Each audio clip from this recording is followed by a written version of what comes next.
adoração, naquele momento da unção do louvor, naquele momento da reunião do culto, naquele momento da pregação, e depois voltar a ter uma vida normal, uma vida comum, uma vida da mesma forma como já tinham? É porque não sabem pedir. A palavra de Deus em Tiago 1, capítulo 1, versículo 5, a palavra de Deus está ensinando-nos a pedir a Deus sabedoria, porque Ele não lançará em rosto o nosso pedido, mas nos concederá liberalmente. E quando nós temos a sabedoria de Deus, nós sabemos como pedir. Jesus disse: olha, pedi e dar-se-vos-á, batei e abrir-se-vos-á. E Tiago ainda fala: porque vocês pedem e não recebem? Porque pedem, mas pedem mal, não sabendo o que estão pedindo. Alguns podem simplesmente pedir para ser cheios do Espírito Santo, porque isso confere ao cristão um certo reconhecimento, né? Qual cristão que não é reconhecido sendo cheio do Espírito Santo? É bonito, é legal ter o poder, a virtude do Espírito Santo, ser direcionado pelo Espírito Santo, realizar maravilhas, pregar com intrepidez, ensinar, aconselhar, ter a sabedoria de Deus. É bonito. Então muitos pedem, mas não estão sabendo por que pedem. Por que nós pedimos para ser cheios do Espírito Santo? Primeiramente, o Senhor Jesus Cristo, Ele nos orientou a pedirmos o enchimento do Espírito Santo, para sermos cheios do Espírito Santo, para nós termos intrepidez para pregar a palavra, porque se nós não formos dominados pelo Espírito Santo, nós não sabemos nem abrir a boca quando nos for dada a oportunidade de pregar, de evangelizar alguém. Nós ficamos com medo, nós ficamos sem jeito, nós ficamos meio que tímidos, mas o Espírito Santo, Ele nos dá coragem, Ele nos dá ousadia, Ele nos dá intrepidez, como Ele deu a Estevão.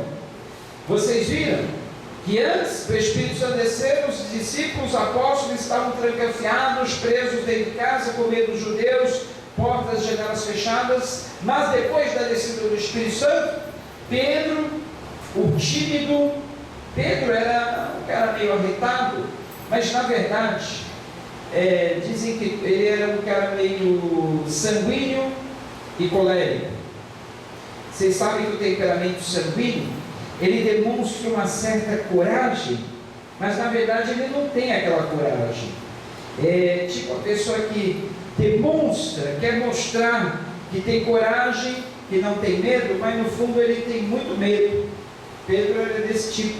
Ele teve medo quando ele andou pelas águas, sobre as águas. Ele teve medo diante de simples pessoas que perguntaram se ele era um seguidor de Jesus, quando ele o negou 3 vezes. Ele teve medo depois da morte de Jesus, que eles viessem também matá-los. Mas, agora cheio do Espírito Santo, ele se enche de coragem, ele levanta o dedo em riste, aponta para todos aqueles judeus, para os romanos, e diz: olha, este Jesus que vocês mataram, que vocês crucificaram, foi Ele quem fez essa maravilha que vocês estão vendo aqui hoje, no meio de nós. Foi Ele que nos concedeu esse Espírito Santo, para que nós pudéssemos estar aqui, mostrando as maravilhas e as verdades da palavra dele.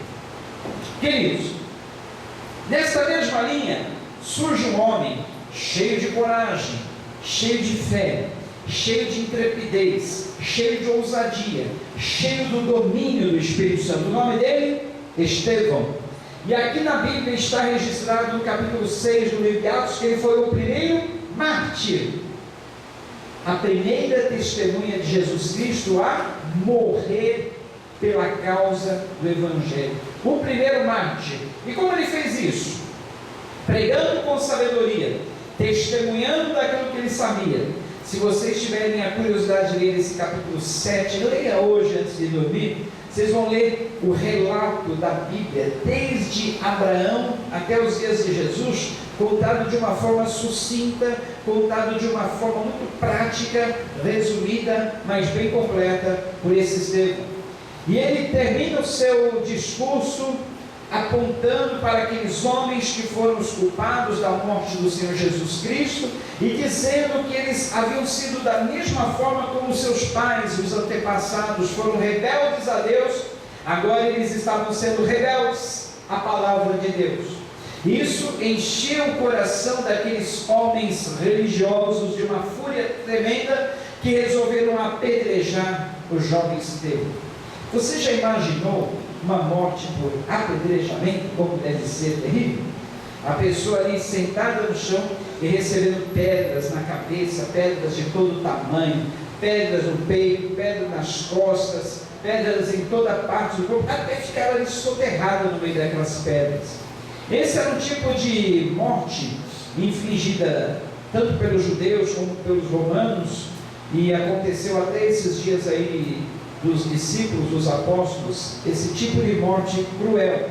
E essa pena era dada em alguns casos, por exemplo, adultério. Vocês veem aquela mulher apanhada em adultério também, ela foi condenada ao apedrejamento se Jesus Cristo não tivesse aparecido ali para salvá-la. E agora também essa pena era aplicada àqueles que cometiam o crime de blasfêmia. Os religiosos da época de Jesus, da época dos discípulos, consideravam blasfêmia a pregação de Jesus, porque ele se dizia Deus, se dizia o Filho de Deus, se dizia o Messias, e eles também consideravam blasfemas as pregações dos discípulos, por dizerem que Jesus era o Filho de Deus, por dizerem que Jesus é o Messias. Porque os judeus religiosos daqueles dias, eles não acreditaram no Senhor Jesus Cristo. Os judeus estão esperando o Messias até hoje, e serão os primeiros a serem enganados pelo anticristo. Porque quando o anticristo vier aqui na terra, ele com certeza será da descendência dos judeus, e ele implantará a paz mundial, ele fará com que a economia do mundo mude, com que tudo melhore, e os judeus vão dizer: este sim é o Messias que nós estávamos esperando, e vão ser enganados. Os judeus eram extremamente religiosos, mas como a palavra de Deus diz, eles eram religiosos, porém os seus corações estavam distantes de Deus. É possível ser uma pessoa religiosa, mas mesmo assim o seu coração estar distante de Deus? É possível, porque a religião não tem nada a ver com a nossa fé. É isso, né? Porque a verdadeira fé, ela está desassociada da religião. A palavra religião, no seu sentido original, quer dizer religar. Religião, religar o homem com Deus. Mas o homem criou em volta da religião o sistema da religiosidade. Ou seja, se religião é religar o homem com Deus, o homem acabou por criar mecanismos tentando se religar a Deus. E a gente sabe que o único que pode nos ligar a Deus é Jesus Cristo. Nós só podemos ser religados a Deus através de Jesus Cristo. Então toda religião que não tenta religar o homem a Deus através de Jesus, na verdade é um sistema religioso que afasta os homens de Deus. E aí os homens criaram vários sistemas religiosos tentando se religar com Deus.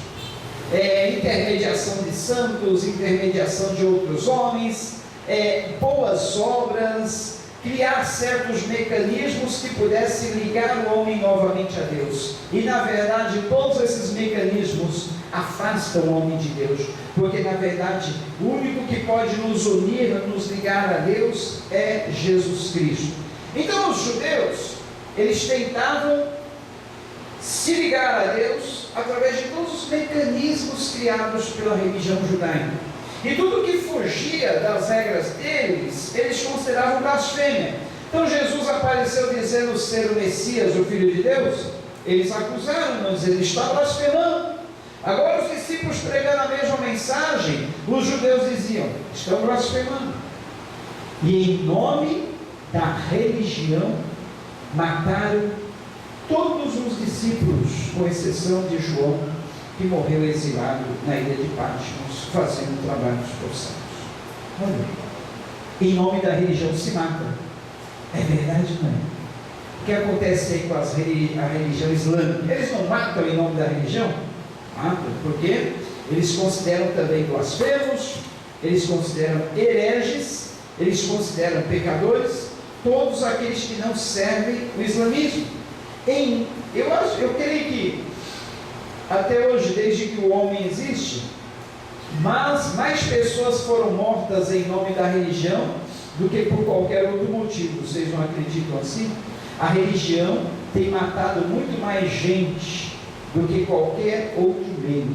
A religião mata mais do que doença, a religião mata mais do que criminalidade, a religião mata mais do que as drogas, a religião. Quantas guerras no mundo são causadas pela religião? A maioria são causadas pela religião, porque um país quer impor a sua religião, a sua crença sobre outro, aí surgem as guerras. Então, a religião em si, ela não é boa. A religião em si é uma canoa furada, é uma barca furada que não pode levar o homem até os céus. A religião, a palavra religião, no seu sentido original, quer dizer religar o homem com Deus. Mas, na verdade, quando ela tenta religar o homem com Deus, através de outro sistema, através de outras formas, que não seja através do intermediação do nosso Senhor Jesus Cristo, ela passa a ser um sistema falido. Ela passa a ser um sistema que mais mata do que, na verdade, propriamente salva. Não salva, simplesmente mata. E agora estavam ali os judeus apedrejando um homem justo, um homem cheio do Espírito Santo, correto nas suas atitudes, porque ele pregou a verdade. E ao invés de Estevão estar ali com medo, ao invés de ele estar ali pedindo piedade, por favor, não me apedrejem, eu sou inocente, ele simplesmente, ele olha para os céus, ele abre a sua boca e ele diz: Senhor Jesus, não lhes impute estes pecados, receba o meu Espírito, Senhor Jesus. Olha, o que faz uma pessoa que está sendo apedrejada, ao invés de xingar, ao invés de murmurar, ao invés de praguejar sobre aqueles que o estão executando, mas pedir perdão por eles, pedir que Deus os perdoe, o que faz uma pessoa agir assim? Somente sendo dominada pelo Espírito Santo. Estevão ali cheio do Espírito Santo, ele estava cheio do fruto do Espírito Santo, que consiste em amor, alegria, paz, longanimidade, benignidade, bondade, mansidão, fidelidade e domínio próprio. Ele estava dominado. Ser cheio do Espírito Santo é estar dominado pelo Espírito Santo, é estar submetido à ação do Espírito Santo, é deixar o Espírito Santo controlá-lo. E ele estava ali sendo controlado pelo Espírito Santo.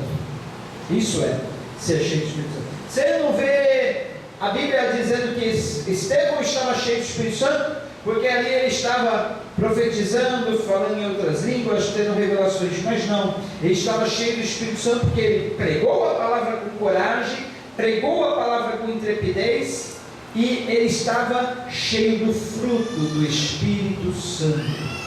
Hoje em dia nós temos ideias muito erradas, muito errôneas, muito contrárias à Bíblia por aí. A gente vai na internet e vê cada escândalo de igrejas por aí, igrejas mais parecendo um centro de macumba, um centro de candomblé, de umbanda, do que propriamente um local de culto evangélico. Ali você vê pessoas pulando, rodopiando, sapateando, rolando pelo chão, dançando, muitas vezes igual uma pombagira, e as pessoas vão ali pensando, estão cheios do Espírito Santo. Engano. Estar cheio do Espírito Santo não é dar esses espetáculos que vem ali exaltar a pessoa, para os outros dizer: olha como está cheio do Espírito Santo, pula, rola, rodopia, dá cambalhota, fica de ponta cabeça, anda pelo teto, fala bastante línguas estranhas, dá rajada de línguas estranhas, está cheio do Espírito Santo. Não. Estar cheio do Espírito Santo é estar sob o domínio do Espírito Santo. Exemplo, Estevão aqui. Estevão era um homem cheio do Espírito Santo. Ele fez alguma coisa de anormal, de sobrenatural? O sobrenatural que a gente observa na vida de Estevão, a sua mansidão, é a sua atitude de amor.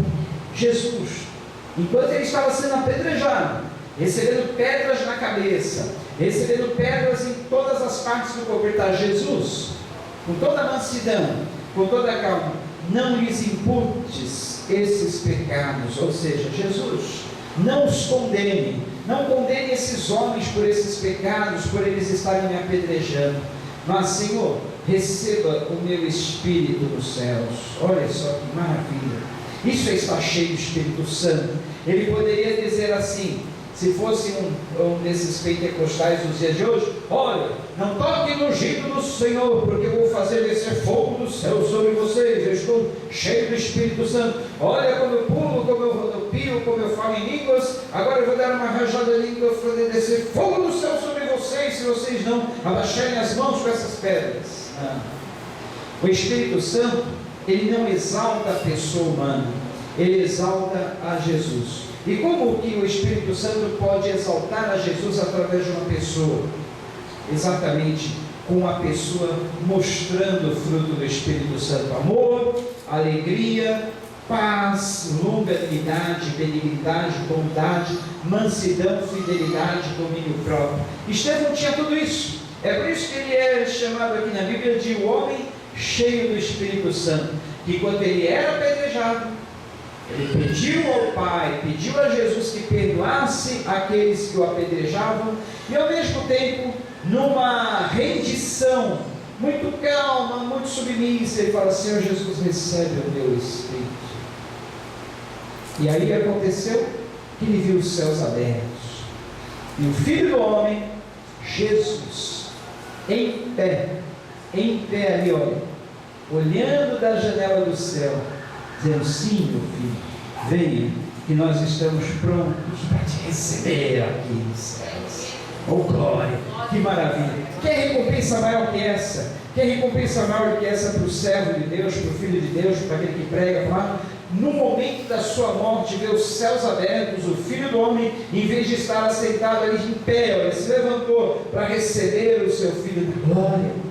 É muito privilégio, é algo bom demais, indescritível. Ah, como nós gostaríamos de ter, né? Uma morte assim bonita, vendo o Filho do Homem, vendo Jesus Cristo em pé para nos receber na glória.